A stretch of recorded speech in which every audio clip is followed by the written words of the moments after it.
اعوذ باللہ من الشیطان الرجیم بسم اللہ الرحمن الرحیم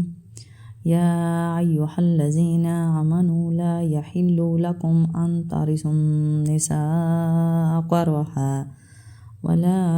تعضلوهن لتذهبوا ببعض ما آتيتموهن إلا أن يأتين بفاحشة مبينة وآشروهن بالمعروف فإن كرهتموهن فعسى أن تكرهوا شيئا ويجعل الله فيه خيرا كثيرا۔ سورۃ النساء آیت کریمہ نمبر 19۔ ترجمہ: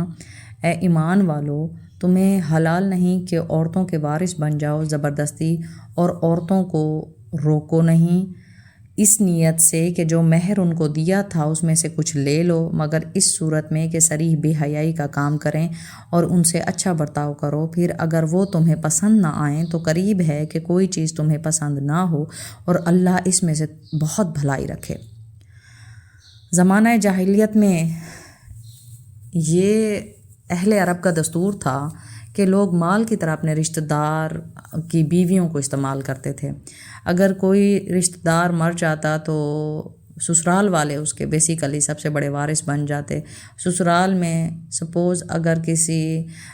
کا خامند فوت ہوا ہے تو اس کا بیٹا کھڑا ہو جاتا اپنی ماں کے ساتھ نکاح کرنے کے لیے، اس زمر میں کہ وہ مہر باہر نہ جائے، یا پھر کسی طریقے سے جو جائیداد ان کے نام پر ہے وہ ادھر ہی رہ جائے۔ اور پھر ایک فرسودہ رسم یہ بھی تھی کہ جیسے ہی کسی عورت کا خامند فوت ہوتا تھا تو اس کے سر پر انہی کے وارثوں میں سے دیکھ لیا جاتا کہ بھئی اگر یہ دیکھ لیتے عورت خوبصورت ہے تو اس پر دوپٹہ ڈال دیا جاتا۔ یہ کپڑا ڈالنے والی جو رسم تھی، اس کے بعد عورت کا جینا مرنا ہر صورت ادھر ہی ہوتا تھا۔ اور اگر کوئی بدصورت ہوتی تھی تو اس سے نکاح نہیں کیا جاتا تھا، بلکہ اس کو ایسے ہی استعمال کیا جاتا تھا جیسے کسی فالتو چیز کو استعمال کیا جاتا ہے، ٹیشو پیپر کو استعمال کیا جاتا ہے۔ تو یہاں پر لا یحل لکم ان ترثوا النساء کرہا، تمہارے لیے حلال نہیں کہ تم زبردستی عورتوں کے وارث بن جاؤ، اسی معاملے کا ذکر فرمایا اللہ رب العزت نے۔ اور اسی طرح نبی مکرم صلی اللہ علیہ وآلہ وسلم کی حیات طیبہ میں بھی آپ صلی اللہ علیہ وسلم کی آمد کا جو اللہ رب العزت نے نبوت کا مقصد اللہ بخوبی جانتا ہے کہ جہالت اس قدر عام ہو گئی تھی کہ پاک رشتے جو محرم رشتے ہیں ان کی جو حساسیت ہے وہ ختم ہوتی جا رہی تھی، معاشرے میں بے حسی عام ہو رہی تھی۔ تو یہیں اہل مدینہ کا دستور تھا کہ ایسی عورتوں کے جو لاوارث ہوتی تھیں، بیوہ ہو جاتی تھی، ان عورتوں کے ساتھ بہت بری طرح سے پیش آتے تھے، اور اگر وہ وہیں بات جو خوبصورت ہوتی تو پھر ان سے نکاح کر لیا جاتا تھا، اور پھر اس صورت میں کہ نکاح کرنے کے بعد پھر ان کے ساتھ بہت برا برتاؤ بھی کیا جاتا تھا۔ اب حضرت اکرمہ کی روایت ہے کہ ابو قیس کی جس بیوی کا نام کبینہ تھا، اس نے اس صورت کی خبر حضور مکرم صلی اللہ علیہ وسلم کو دی کہ یہ لوگ نہ مجھے وارثوں میں شمار کر کے میرے خامند کا ورثہ دیتے ہیں، نہ مجھے چھوڑتے ہیں کہ میں اور کہیں اپنا نکاح کر لوں۔ اس پر اس آیت کا نزول ہوا۔ اب یہ سارا معاملہ ایسا ہے کہ ابن مردویہ میں ہے کہ جب ابو قیس بن اسلط کا انتقال ہوا تو ان کے بیٹے نے ان کی بیوی سے نکاح کرنا چاہا، ٹھیک ہے، اور جیسے کہ جاہلیت میں یہ دستور تھا، اس پر یہ آیت کریمہ نازل ہوئی۔ حضرت عطا فرماتے ہیں کہ کسی بچے کی سنبھال پر اسے لگا دیتے تھے۔ حضرت مجاہد فرماتے ہیں جب کوئی مر جاتا اس کا لڑکا اس کی بیوی کا زیادہ حقدار سمجھا جاتا تھا، اگر چاہتا خود اپنی سوتیلی ماں سے نکاح کر لیتا، اگر چاہتا دوسرے کے نکاح میں دے دیتا، مثلا بھائی کے، بھتیجے کے، یا جس کو چاہے۔ تو حضرت اکرمہ کی یہ روایت کہ ابو قیس کی جس بیوی کا نام کبینہ تھا وہ نبی مکرم صلی اللہ علیہ وسلم کو اس کی خبر دینے کے لیے آتی ہیں کہ یہ ظلم ہو رہا ہے عام عورتوں پر، جس پر اللہ رب العزت نے فرمایا کہ مومنو تم کو جائز نہیں کہ زبردستی عورتوں کے وارث بن جاؤ۔ اور یہ کل کی بات بھی ہے، یہ آج کی بات بھی ہے۔ اس نیت سے بعض خواتین کو لٹکایا جاتا ہے، نہ ان کو بسایا جاتا ہے، نہ ان کو طلاق دے کے کوئی ایسا راستہ دیا جاتا ہے کہ وہ اپنا کوئی دوسرا کوئی دوسرا راستہ اپنا لیں۔ زندگی کا ایک موڑ آ گیا ہے تو اس موڑ کو وہ بخوبی نبھائیں اور اپنے اپنے راستے چلیں، لیکن نہیں، بعض اتنا اپنی انا کا مسئلہ بنا دیتے ہیں کہ عورتوں کو لٹکائے رہتے ہیں، نہ ان کو چھوڑتے ہیں، نہ ان کو بساتے ہیں۔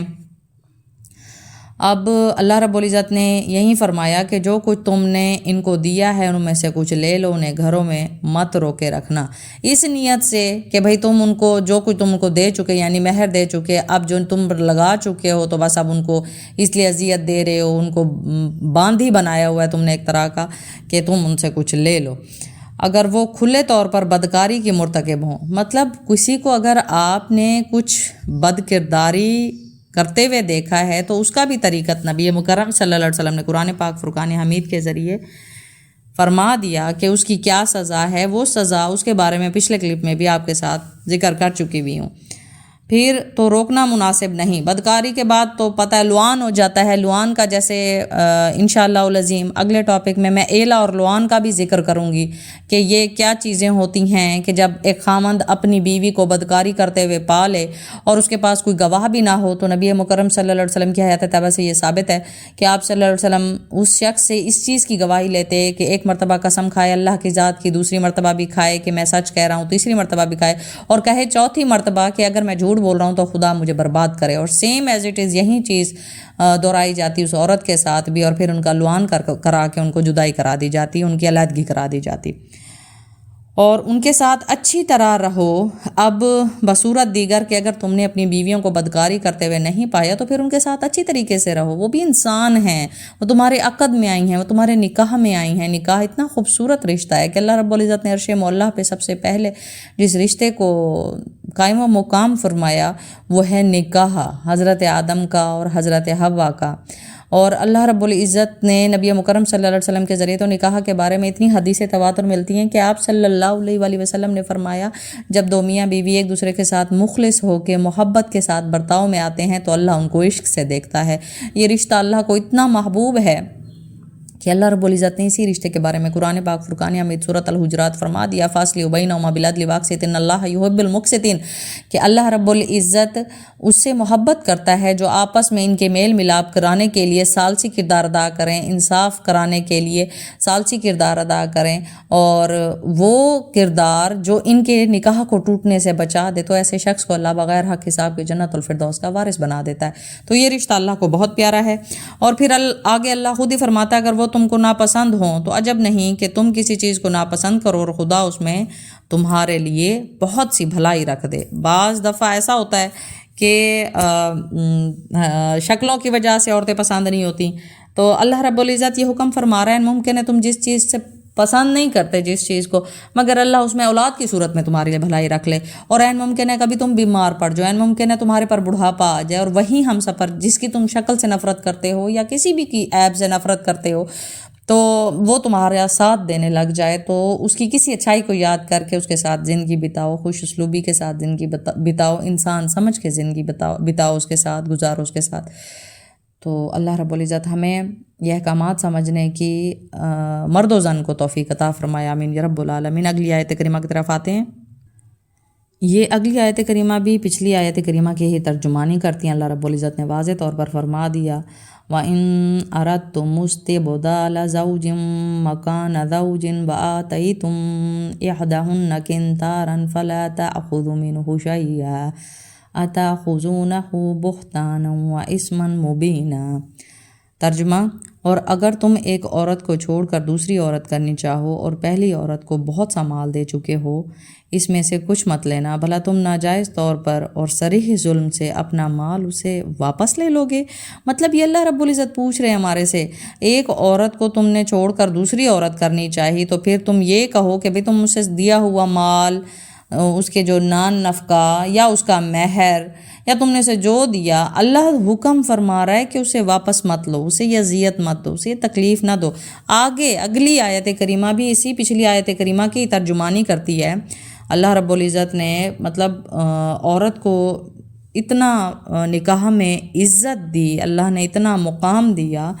کہ اللہ رب العزت آگے خود فرماتے ہیں کہ وَكَيْفَ تَأْخُذُونَهُ وَقَدْ أَفْضَىٰ بَعْضُكُمْ إِلَىٰ بَعْضٍ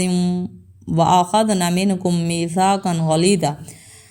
اور تم دیا ہوا مال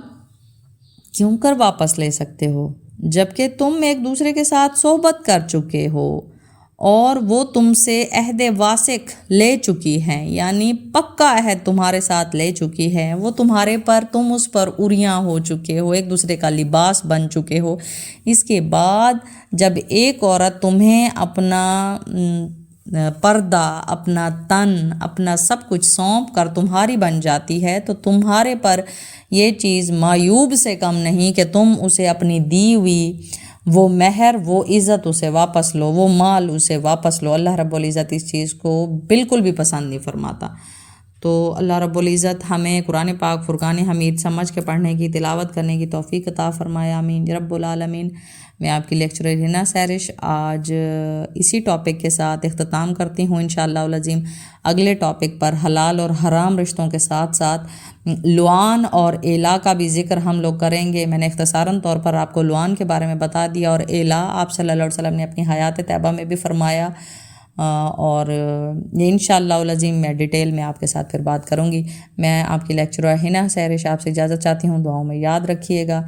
اور بھرپور ساتھ دیجیے گا مدرسے کے غریب خاندانوں میں